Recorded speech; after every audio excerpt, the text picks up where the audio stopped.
सोचो आप एक सुनसान जंगल में अकेले फंस जाओ जहाँ हर कदम पर मौत छुपी हो और जिन लोगों पर आप भरोसा करो वही आपकी जिंदगी के सबसे बड़े दुश्मन निकले। आज के इस फिल्म में हमें देखने को मिलेगा खतरनाक पहाड़, डरावना जंगल और एक ऐसा रहस्य जो आपके होश उड़ा देगा।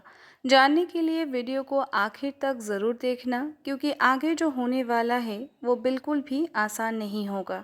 तो बिना किसी देरी के चलिए शुरू करते हैं एपेक्स मूवी की ये रहस्यमयी और ख़तरनाक कहानी। अगर आपको ये स्टोरी एक्सप्लेन पसंद आ रहा है तो वीडियो को लाइक करें और ऐसे ही शानदार एक्सप्लेन के लिए चैनल को सब्सक्राइब करना बिल्कुल ना भूलें। कहानी की शुरुआत होती है साशा और उसके पार्टनर टॉमी से। दोनों बर्फ से ढके पहाड़ पर क्लाइंबिंग कर रहे होते हैं। साशा बहुत उत्साहित होती है और हर हाल में पहाड़ की चोटी तक पहुंचना चाहती है, लेकिन टॉमी लगातार मौसम को देखकर डर रहा होता है। रास्ता बेहद फिसलन भरा होता है। कई बार साशा गिरते गिरते बचती है, लेकिन फिर भी रुकना नहीं चाहती। टॉमी उसे समझाता है कि ज़्यादा रिस्क लेना खतरनाक हो सकता है। वो कहता है क्लाइंबिंग में सही समय पर सही फैसला लेना बहुत ज़रूरी होता है, लेकिन साशा उसकी बातों को गंभीरता से नहीं लेती। कुछ देर बाद मौसम अचानक खराब होने लगता है। तेज़ हवाएं और बादल पूरे पहाड़ को ढक लेते हैं। अब टॉमी फैसला करता है कि दोनों को वापस नीचे उतर जाना चाहिए। साशा पहले मना करती है, लेकिन आखिरकार मान जाती है। दोनों रस्सियों के सहारे नीचे उतरने लगते हैं।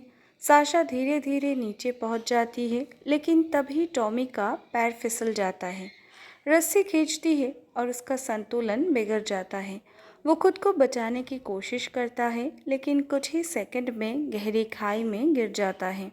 साशा ज़ोर ज़ोर से उसका नाम पुकारती है, लेकिन नींद से कोई जवाब नहीं आता। ये घटना उसकी ज़िंदगी पूरी तरह बदल देती है। कुछ समय बाद साशा अकेले एक जंगल वाले इलाके में पहुंचती है।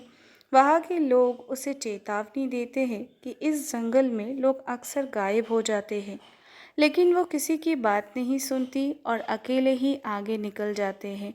रास्ते में वो एक पेट्रोल पंप पर रुकती है, जहाँ कुछ बदतमीज लड़के उसे परेशान करने लगते हैं। तभी एक आदमी उसकी मदद करता है और उन लोगों को भगा देता है। साशा उसे धन्यवाद बोलती है और फिर रास्ता पूछती है, क्योंकि उसका जीपीएस काम नहीं कर रहा होता। उसे बताया जाता है कि आगे ब्लैकस्टोन नाम की जगह पड़ेगी और वहाँ का जंगल बहुत खतरनाक है।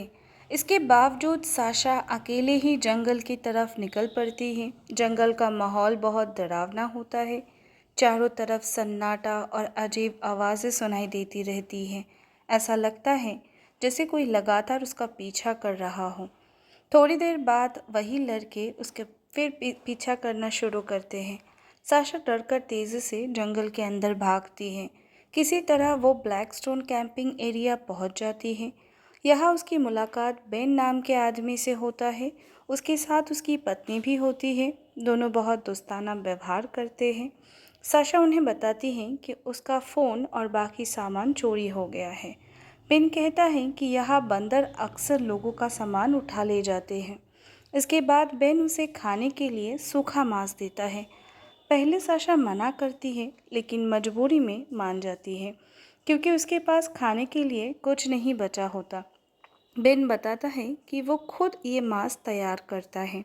उसकी बातें सुनने में सामान्य लगती है, लेकिन उसका व्यवहार थोड़ा अजीब महसूस होने लगती है। फिर बेन उसे पेड़ से निकलने वाला पानी दिखाता है और मजाक में कहता है कि इस बार उसने पानी में नशे की दवा नहीं मिलाई।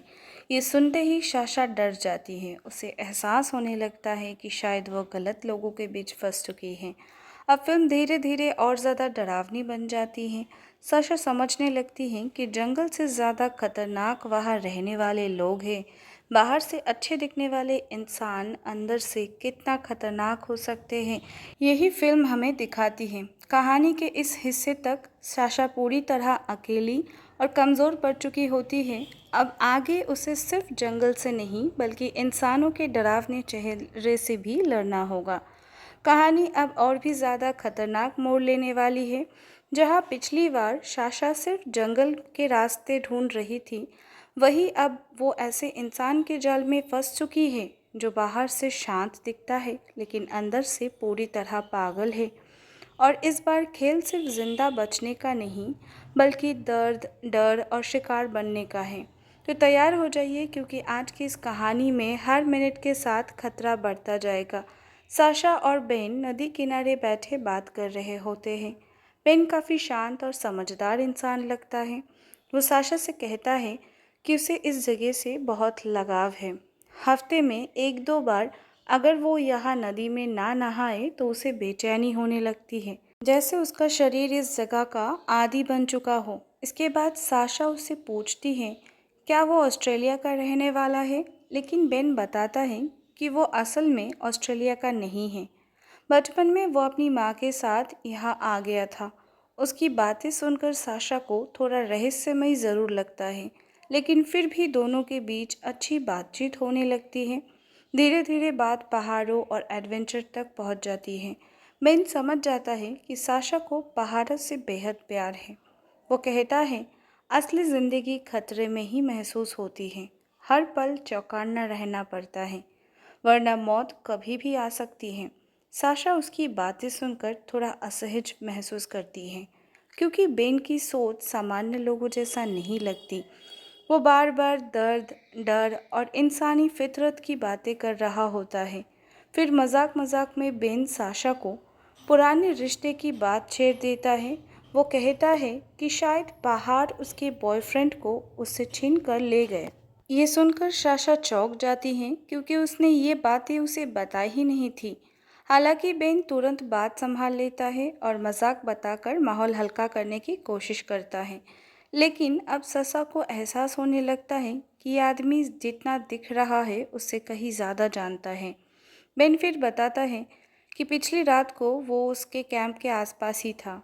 वो दूर से उस पर नज़र रख रहा था, क्योंकि उसे लगा था कि शायद साशा को मदद की ज़रूरत पड़े। लेकिन साशा ने अकेले ही उन शिकारियों का सामना कर लिया था। मैन उसकी तारीफ करता है। वो कहता है कि वो बिल्कुल डरी नहीं, उसने बिना घबराए सब संभाल लिया। यही से साफ हो जाता है कि बेन साशा में एक अलग तरह का दिलचस्पी लेने लगा है।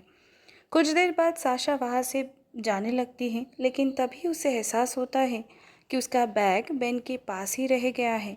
बेन बैग वापस देते हुए कहता है कि उसने उसमें कुछ ज़रूरी सामान रख दिया है, और फिर अचानक उसका व्यवहार पूरी तरह बदल जाता है।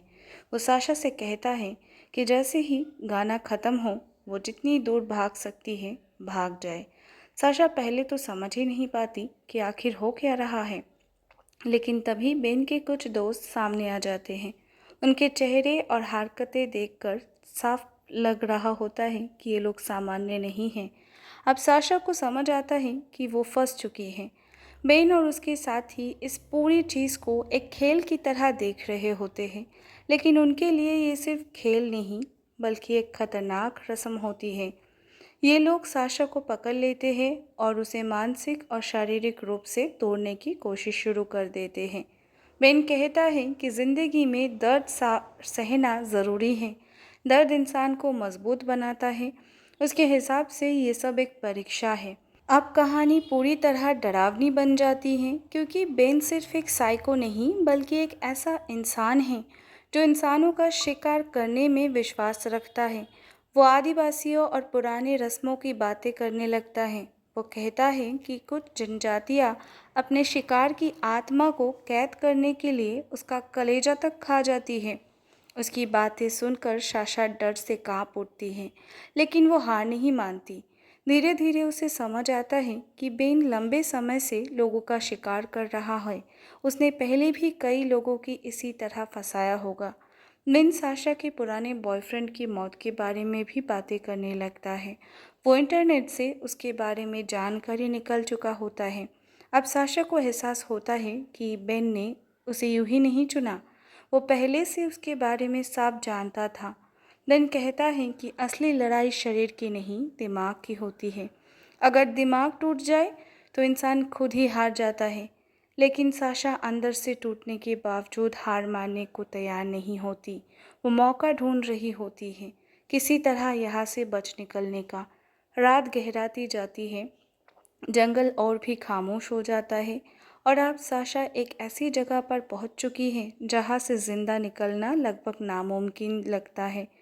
बेन उसे अपने ठिकाने पर ले जाता है। वहाँ का माहौल देखकर साफ पता चलता है कि वो लंबे समय से ये सब करता आ रहा है। वो साशा से पूछता है, क्या उसे लगता है कि उसके अंदर कोई समस्या है? साशा डरते हुए कहती है कि शायद उसके साथ जिंदगी में कुछ बहुत बुरा हुआ है, लेकिन बेन की आंखों में अब इंसानियत नहीं बची होती। उसके लिए लोग सिर्फ शिकार बन चुके होते हैं और कहानी अब अपने सबसे खतरनाक और आखिरी मोड़ पर पहुंच चुकी है। साशा की हालत बहुत ख़राब हो चुकी थी। उसकी टांग में गहरा इन्फेक्शन फैल चुका था और अब उसके लिए ठीक से चलना भी मुश्किल हो रहा था। लेकिन उसके सामने सबसे बड़ा खतरा उसकी चोट नहीं, बल्कि वो पागल आदमी था जिसके साथ वो जंगल में फंसी हुई थी।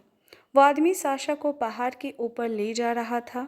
उसने रस्सियों और हार्नेस से उसे बंद रखा था ताकि वो भाग ना सके। शुरुआत में ऐसा लग रहा था कि वो उसकी मदद कर रहा है, लेकिन धीरे धीरे उसकी असली मानसिक हालत सामने आने लगती है। वो कभी अपनी माँ की बात करता, कभी पुराने लोगों को याद करता और कभी साशा को अपनी फैमिली जैसा मानने लगता। इतने साल अकेले जंगल में रहने की वजह से उसका दिमाग पूरी तरह खराब हो चुका था। साशा समझ चुकी थी कि अगर उसने जल्दी कुछ नहीं किया तो वो भी इस जंगल में हमेशा के लिए गायब हो जाएगी। दोनों खतरनाक चट्टानों पर चढ़ना शुरू करते हैं। नीचे गहरी खाई थी और ऊपर तेज हवाएं चल रही थीं। हर कदम मौत के बेहद करीब था। साशा की घायल टांग लगातार जवाब दे रही थी, लेकिन फिर भी वो खुद को संभालते हुए आगे बढ़ती रहती है। रास्ते में वो आदमी उसे खास तरह की गांठ बांधना सिखाता है ताकि उसकी टांग को सहारा मिल सके, लेकिन साथ ही वो धमकी भी देता है, अगर उसने भागने की कोशिश की तो वो उसे मार देगा। ऊपर चढ़ते वक्त साशा को अपने दोस्त टॉमी की याद आती है। जब टॉमी नीचे गिरा था तब ऐसा लगा था जैसे वो हवा में कहीं खींच गया हो। तभी साशा को एहसास होता है कि वो पहाड़ के नीचे कहीं हवा का रास्ता है। शायद वही बाहर निकलने का रास्ता हो सकता है। धीरे धीरे दोनों पहाड़ के चट्टानों पर सबसे खतरनाक हिस्से तक पहुंच जाते हैं। अब साशा को साफ समझ आ जाता है कि वो आदमी उसे कभी जाने नहीं देगा। वो आदमी अब पूरी तरह पागल हो चुका था। उसके लिए साशा अब एक इंसान नहीं, बल्कि उसकी नई फैमिली बन चुकी थी। यही से कहानी और ज़्यादा डरावनी बन जाती है। साशा समझ जाती है कि अगर वो अभी नहीं भागी तो शायद कभी ज़िंदा नहीं बच पाएगी। अचानक मौका देखकर साशा रस्सी खोलने की कोशिश करती है, लेकिन वो आदमी उसे पकड़ लेता है और दोनों के बीच खतरनाक लड़ाई शुरू हो जाती है। ऊंची चट्टानों के बीच दोनों एक दूसरे को धक्का देने लगते हैं। नीचे सीधी मौत थी, पत्थर टूटकर गिर रहे थे और रस्सियाँ खींच रही थी। वो आदमी गुस्से में पूरी तरह जानवर बन जाता है। वो साशा को मारने की कोशिश करता है, लेकिन इस बार साशा डरती नहीं। वो अपनी पूरी ताकत लगाकर रस्सी काट देती है और तभी उस आदमी का संतुलन बिगड़ जाता है। वो चीखते हुए गहरी खाई में गिर जाता है। उसकी आवाज़ पूरे जंगल में गूंजती रहती है और फिर अचानक सब शांत हो जाता है। अब पहली बार साशा अकेली रह जाती है।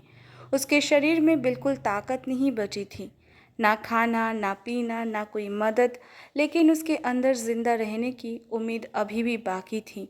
काफ़ी संघर्ष के बाद आखिरकार उसे बाहर निकलने का रास्ता मिल जाता है। वो किसी तरह पहाड़ से नीचे उतरती है और जंगल से बाहर पहुंच जाती है।